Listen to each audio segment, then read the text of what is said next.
মহাকাশে আমেরিকার স্পেস ক্রাফটের কাছেই অবস্থান করছে রাশিয়ার আরেকটি স্যাটেলাইট। রাশিয়ার তরফে যদিও এই স্যাটেলাইটটিকে মহাকাশ পর্যবেক্ষণ এবং নজরদারির জন্য ব্যবহৃত হচ্ছে বলা হলেও আশঙ্কা কাটছে না আমেরিকার।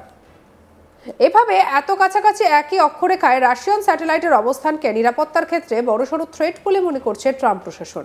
তাই আপাতত রাশিয়ান স্যাটেলাইটটির ওপরে কড়া নজরদারির সিদ্ধান্ত নেওয়া হয়েছে। কিন্তু প্রশ্ন উঠছে, ট্রাম্প কি খালি নজরদারিতেই সীমাবদ্ধ থাকবেন নাকি কোনো পদক্ষেপও করবেন? 23 মে উৎক্ষেপণ করা রাশিয়ান উপগ্রহ কসমস 2588 ইউএসএ 338 এর সঙ্গে একটি সমতল কক্ষপথে স্থাপন করা হয়েছিল। একটি উপগ্রহ যা ব্যাপকভাবে ন্যাশনাল রিকলায়েন্স এবং অফিসের KH সিরিজ ইলেকট্রো অপটিক্যাল নজরদারি নেটওয়ার্কের অংশ বলে মনে করা হয়, যা ক্রিস্টাল নক্ষত্রমণ্ডল নামেও পরিচিত। আমেরিকার মহাকাশ কমান্ডের মতে সম্প্রতি উৎক্ষেপিত একটি রাশিয়ান উপগ্রহ আমেরিকার সরকারের একটি মহাকাশযানের কাছাকাছি কক্ষপথে প্রবেশ করেছে। সংস্থাটি উল্লেখ করেছে যে রাশিয়া মহাকাশের নিরাপত্তা এবং স্থিতিশীলতার জন্য ঝুঁকিপূর্ণ বিভিন্ন ধরনের কাউন্টার স্পেস ক্ষমতা অনুসরণ করে চলেছে। কক্ষপথে থাকা সমস্ত বস্তুর মতো আমেরিকার মহাকাশ কমান্ড বলছে যে তারা সম্ভাব্য উদ্বেগজনক আচরণের জন্য উপগ্রহটির ওপর নিবিড়ভাবে নজর রাখবে। স্বাধীন স্যাটেলাইট ট্র্যাকার বার্ড হেডরিক্স প্রথম নাসা স্পেস ফ্লাইট ফোরামে কসমস 2588 এর উৎক্ষেপণ এবং কক্ষপথের বৈশিষ্ট্য সম্পর্কে রিপোর্ট করেছিলেন। এটি একটি কেন্দ্র থেকে মহাকাশ উৎসাহী এবং অপেশাদার জ্যোতির্বিদরা নতুন উপগ্রহ কার্যকলাপ বিশ্লেষণ করতে সহযোগিতা করেন। ডাচ জ্যোতির্বিদ মার্কো ল্যাংব্রোক পরে ফোরামে উল্লেখ করেছিলেন যে উপগ্রহটি পূর্ববর্তী দুটি কসমস মিশনের মতো একটি গতিপথ অনুসরণ করছে বলে মনে করা হচ্ছে, যা ইঙ্গিত দেয় যে এটি একটি অ্যান্টি স্যাটেলাইট বা ASAT প্ল্যাটফর্ম হিসেবে উদ্দেশ্যমূলকভাবে তৈরি করা হতে পারে। সাম্প্রতিক আরও একটা খবর সামনে এসেছে। রাশিয়ান কসমস উপগ্রহগুলি আমেরিকার সেনাবাহিনীর মোবাইল GSSAP মহাকাশযানের থেকে আলাদা, যা কক্ষপথে অন্যান্য মহাকাশযান পরিদর্শন করার জন্য চলাচল করে। পরিবর্তে এই রাশিয়ান উপগ্রহগুলি মূলত অবস্থানে স্থির থাকে। এই রাশিয়ান উপগ্রহগুলি যা KH সিরিজ রিকনেসান্স বহরের অন্তর্গত, সেগুলি আমেরিকার সরকারি উপগ্রহগুলিকে ঘনিষ্ঠভাবে ছায়া দেয়।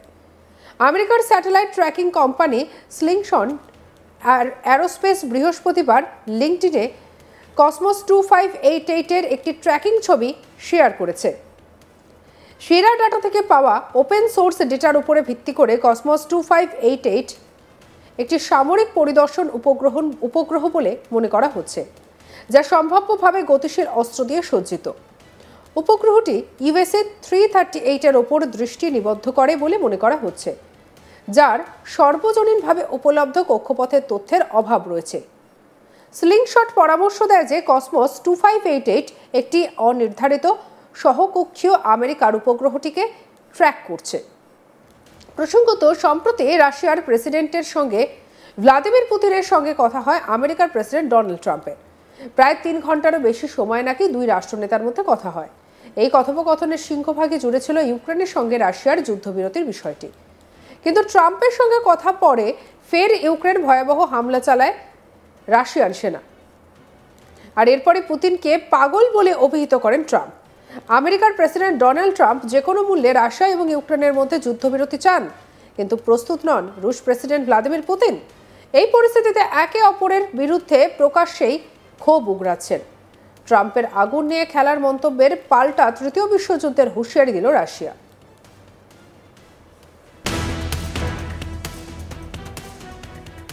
আমেরিকা এবং রাশিয়ার এই মন্তব্য থেকে স্পষ্ট যে দুই দেশের মধ্যে সম্পর্ক ক্রমশ জলঘোলা হচ্ছে।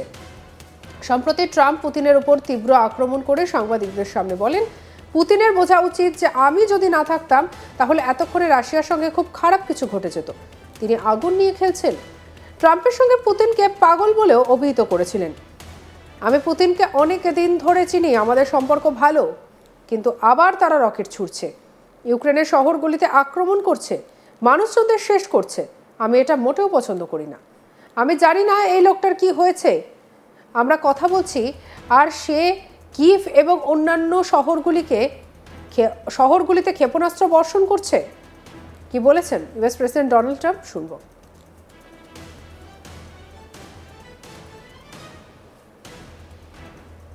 I'll give you an update. I'm not happy with what Putin's doing. He's killing a lot of people, and I don't know what the hell happened to Putin. I've known him a long time, always gotten along with him, but he's sending rockets into cities and killing people, and I don't like it at all, okay? We're in the middle of talking, and he's shooting rockets into Kiev and other cities. I don't like it at all. Mr. President, what do you want to do about And that? I'm surprised. I'm very surprised. We'll see what we're going to do. What am I going to tell you? You're the fake news, aren't you? You're totally fake. All right, any other questions? I don't like what Putin is doing, not even a little bit. He's killing people. And something happened to this guy, and I don't like it.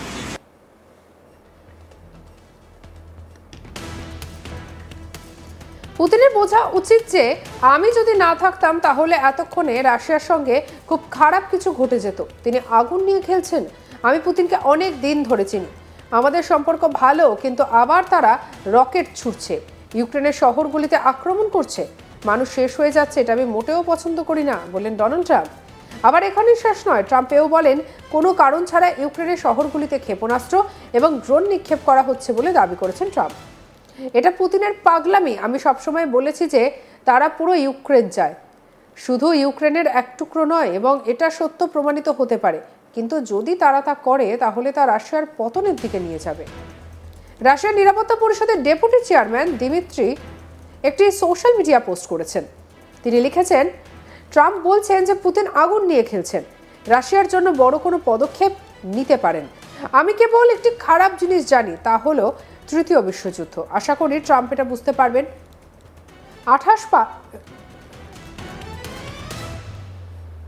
মহাকাশে America space ক্রাফটের কাছেই অবস্থান করছে রাশিয়ার আরেকটি satellite.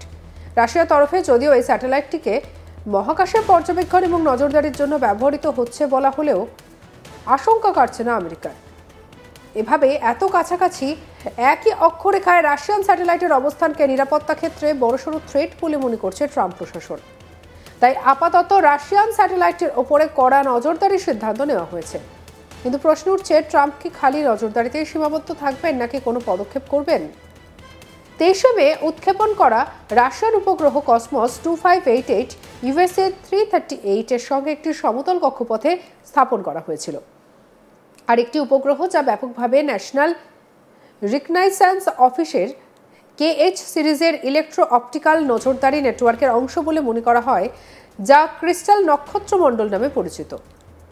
আমেরিকার মহাকাশ কমান্ডের মতে সম্প্রতি উৎক্ষেপিত একটি রাশিয়ান উপগ্রহ আমেরিকার সরকারের একটি মহাকাশযানের কাছাকাছি কক্ষপথে প্রবেশ করেছে।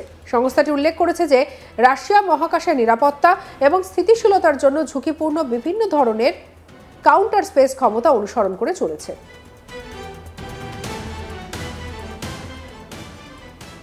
সঙ্গে রাখুন আজ তাক বাংলার ইউটিউব চ্যানেলকে। অন্যান্য খবরের জন্য লাইক, কমেন্ট, শেয়ার, সাবস্ক্রাইব করতে ভুলবেন না।